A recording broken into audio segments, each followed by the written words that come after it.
السلام علیکم۔ آج کی کلاس میں خوش آمدید۔ کیسی ہیں آپ سب؟ امید ہے کہ خیریت سے ہوں گے۔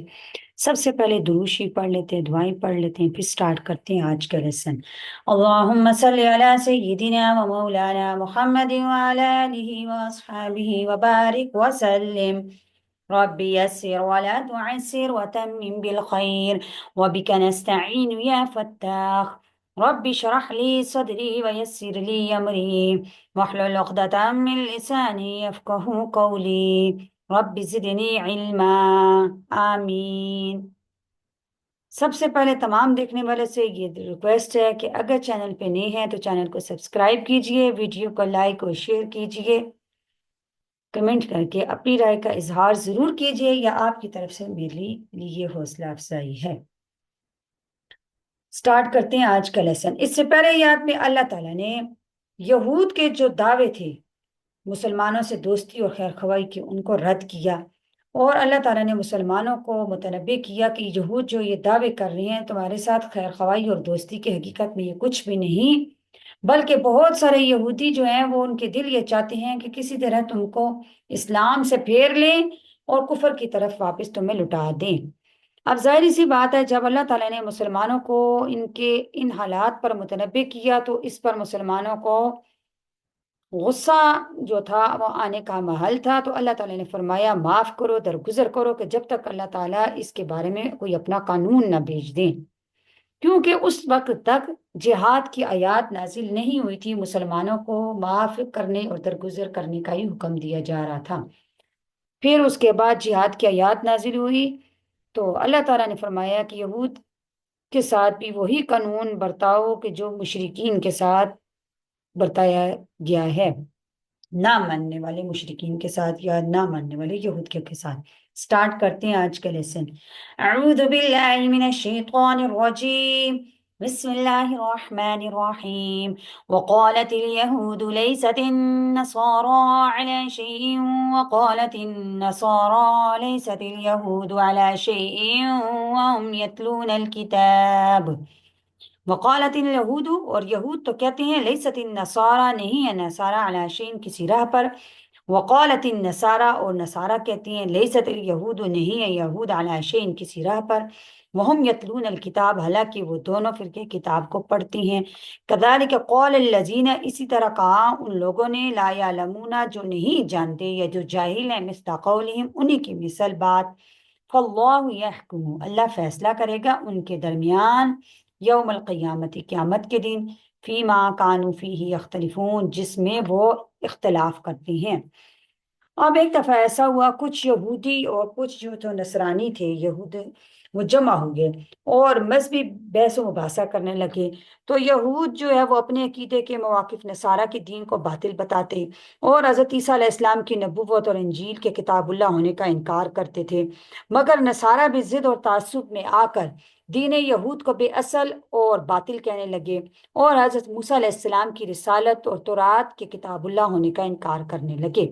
تو اللہ تعالیٰ نے اس قصے کو نقل کر فرما کر تردید فرماتے ہیں کہ یہود کہتے ہیں کہ ہم نصارہ کو کوئی مذہب نہیں ہے اور وہ کسی بنیاد پر قائم نہیں ہے، اور یہ بات ان کی غلط ہے، اور اسی طرح نصارہ کہتے ہیں کہ یہود کا جو مذہب ہے وہ کسی بنیاد پر قائم نہیں۔ یہ دونوں سرے سے غلط ہیں، حالانکہ یہ دونوں فریقین آسمانی کتابیں پڑھتے پڑھاتی ہیں، اور یہود تورات کو اور عیسائی انجیل کو پڑھتے اور دیکھتے ہیں، اور دونوں کتابوں میں دونوں رسولوں کی اور دونوں کتابوں کی تصدیق موجود ہے۔ اب ان کے دیکھا دیکھی جب وہ اہل کتاب یعنی یہودی اور نصرانی جب یہ دعوے کرتے تھے تو ان کے دیکھا دیکھی مشرکین کو بھی جوش آیا، اور اسی طرح سے یہ لوگ بھی جو محض علم ہیں اور انہی اہل کتاب کا قول دہرانے لگے ہیں۔ ان یہود و نصارہ سب کا دین بے بنیاد ہے اور حق پر حامی ہے، یعنی مشرکین یہ کہنے لگے کہ یہود و نصارہ دونوں کا دین بے بنیاد ہے اور حق پر حامی ہے، یعنی کہ جو ہم بت پرستی ہم نے اختیار کی ہوئی ہے، اصل جو ہے وہ یہ بت پرستی ہی بہتر ہے، اور یہی اللہ جو ہے وہ حق پر حامی ہے۔ تو اللہ تعالیٰ نے ان دونوں قوموں کی جہالت اور گمراہی کے متعلق فرمایا کہ یہ دونوں قومیں جنت میں جانے کے اصل سبب سے غافل ہیں، محض مذہب کے نام کی قومیت کے پیچھے پڑے ہوئے ہیں۔ حقیقت یہ ہے کہ مذہب یہود ہو یا نصارہ ہو یا اسلام ہو، ان سب کی اصل روح یہ ہے کہ اللہ کی اطاعت اور محمد صلی اللہ علیہ وسلم کی اطاعت ہے۔ یعنی کہ جو بھی اللہ تعالیٰ کی اطاعت کرے گا، محمد صلی اللہ علیہ وسلم کی اطاعت کرے گا، حقیقت میں وہی جنت میں جانے کا حقدار ہے۔ ومن اظلم ممن منع مساجد الله ان يذكر فيها اسمه وسعى في خرابها ومن اظلم، اور اس سے بڑا ظالم کون ہے، ممن منع، جو منع کرے، مساجد اللہ، اللہ کی مسجدوں میں، ان یذکر، کہ لیا جائے، فی اسمہ، اس کا نام، وسعی فی خرابیہ،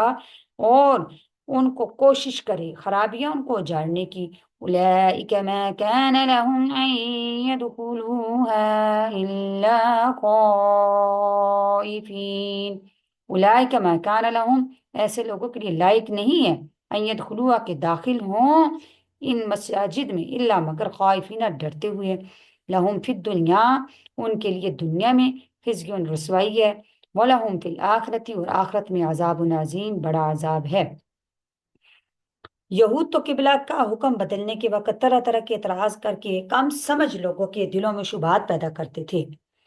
اور جس کا لازمی نتیجہ انکار رسالت اور ترک نماز نکلتا، اور ترک نماز سے مساجد کی ویرانی لازم آتی ہے۔ اور بعض یہودی جو تھے وہ ویسے بھی کوشاں رہتے ہیں مسجد نبی کو بھی غیر ویران کرنے میں، اس کو غیر آباد کرانے میں، اور یہ تو اس طریقے سے اس حکم میں شامل ہوئے، یعنی جو یہودی تھے، اور جو مشرکین تھے وہ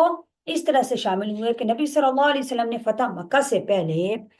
مسجد حرام یعنی بیت اللہ کا طواف کرنا چاہا اور نماز ادا فرمانی چاہیے، تو مشرکین مکہ نے آپ صلی اللہ علیہ وسلم کو نہ جانے دیا، یہاں تک کہ آپ صلی اللہ علیہ وسلم اس سال واپس تشریف لے آئے۔ تو اس طرح یہ مشرکین بھی مساجد کی ویرانی میں کوشاں ہوتے، یعنی کہ وہ بھی اسی حکم میں شامل ہوئے۔ تو اللہ تعالیٰ نے اس صیغہ کو یعنی کہ عام عموم میں سب کو اس کو مراد لیا، کہ جو کوئی بھی اللہ کی، اس سے بڑا ظالم کون ہے کہ جو اللہ کی مسجدوں میں، جس میں مکہ مدینہ تمام مساجد ہے، بیت المقدس سب مسجدیں آ گئی، کہ اللہ کا وہاں پہ نام لینے اور عبادت کرنے سے اس کو منع کرے اور ان مساجد کی ویرانی کی کوشش کرے، تو ان لوگوں کو تو کبھی بھی بے ہیبت اور ہو کر ان مساجد میں قدم بھی نہیں رکھنا چاہیے، یعنی بغیر خوف و خطر کے ان کو قدم بھی نہیں رکھنا چاہیے، بلکہ جب یہ جاتی ہیں تو نہایت عظمت اور حرمت اور ادب سے جائیں، یعنی مسجد کے اندر، اور ان کے دلوں میں خدا کا خوف ہونا چاہیے۔ اور جو لوگ مساجد کو ویران کرنے کی کوشش میں لگے رہتے ہیں تو ان کے لیے دنیا میں بھی رسوائی ہے اور آخرت میں ان کے لیے بڑا عذاب ہے۔ وَلِلَّهِ الْمَشْرِقُ وَالْمَغْرِبُ، اور اللہ ہی کے لیے مشرق اور مغرب، فَأَيْنَمَا تُوَلُّوا فَثَمَّ وَجْهُ اللَّهِ، فَأَيْنَمَا تُوَلُّوا، تم جہاں کہیں بھی پھیرو، یعنی اپنا منہ جس طرف بھی پھیرو، فَثَمَّ وَجْهُ اللَّهِ، تو اسی طرف اللہ متوجہ ہے۔ إِنَّ اللَّهَ وَاسِعٌ عَلِيمٌ، بے شک اللہ بخشش کرنے بہت زیادہ بے انتہا بخشش کرنے والا ہے، علیم سب کچھ جاننے والا ہے۔ یہود نے تبدیل قبلہ کے حکم پر اعتراض کیا تھا کہ مسلمان جو ہے وہ پہلے اس طرف منہ کر کے نماز پڑھتے تھے، تو اب انہوں نے دوسری طرف منہ کر لیا، تو اللہ تعالیٰ نے فرمایا کہ مشرق اور مغرب یہ دونوں سمتیں اللہ ہی کی ہیں، فثم وجہ اللہ، تم فَأَيْنَمَا تُوَلُّوا، تم جس طرف بھی منہ پھیرو گے، جس طرف بھی منہ کر کے نماز پڑھو گے، فَثَمَّ وَجْهُ اللَّهِ، اللہ اسی طرف متوجہ ہے۔ اور جب مالک اللہ ہے تو اللہ تعالیٰ جس سمت کو چاہیں قبلہ مقرر کر دیں، کیونکہ حکمت تعیین قبلہ میں ہے، اور یعنی کہ یہ تو حکمت ہے کہ حکمت کی وجہ سے جو ہے وہ اللہ تعالیٰ قبلہ کو مقرر کر رہے ہیں، ورنہ تو اللہ تعالیٰ ہر جگہ موجود ہے، یعنی اللہ تعالیٰ کی ہر جگہ عبادت کی جاتی ہے، لیکن یہ کسی خاص حکمت کی وجہ سے جو قبلہ ہے مقرر کیا گیا ہے۔ تو تم لوگ جس طرف بھی منہ کرو ادھر ہی اللہ تعالیٰ کی ذات کا رخ ہے، کیونکہ اللہ تعالیٰ تمام جتنی بھی جہتیں ہیں، جتنی بھی سمتیں ہیں، ان کو محیط ہے، جس طرح کا احاطہ ان کی شان کے لائق ہے۔ جب اللہ تعالیٰ سب کچھ، اللہ کا تمام اشیاء پر احاطہ ہے، تو اللہ تعالیٰ سب کچھ جاننے والے ہیں۔ تو پھر مشرکین مکہ کو یعنی کہ یہود کو اعتراض کرنے کی کوئی ضرورت نہیں ہے، اور ان کا اعتراض کرنے سے فرق بھی نہیں پڑتا۔ مسلمانوں کو اللہ تعالیٰ نے تسلی دی کہ ان کے اعتراضات کی تم لوگ یہ پریشانی نہ لو کہ یہ اعتراضات کر رہی ہیں، تم جس طرف بھی، مشرق بھی میری مغرب بھی میری، جس طرف بھی منہ کر کے نماز پڑھو گے اللہ تعالیٰ اسی طرح متوجہ ہے۔ امید ہے کہ آج کا لیسن آپ کو سمجھ آ چکا ہوگا۔ اللہ تعالیٰ سے دعا ہے کہ اللہ تعالیٰ ہمیں قرآن کو پڑھنے، سمجھنے، اس پر عمل کرنے کی توفیق عطا فرمائے۔ اللہ تعالیٰ آپ کو ایمان کی بہترین حالت میں صحت اور عافیت کے ساتھ ہمیشہ خوش رکھے۔ اپنا بہت سا خیال رکھیے گا۔ اپنی سسٹر کو اجازت دیجیے۔ نیکسٹ ویڈیو تک کے لیے اللہ حافظ، فی امان اللہ۔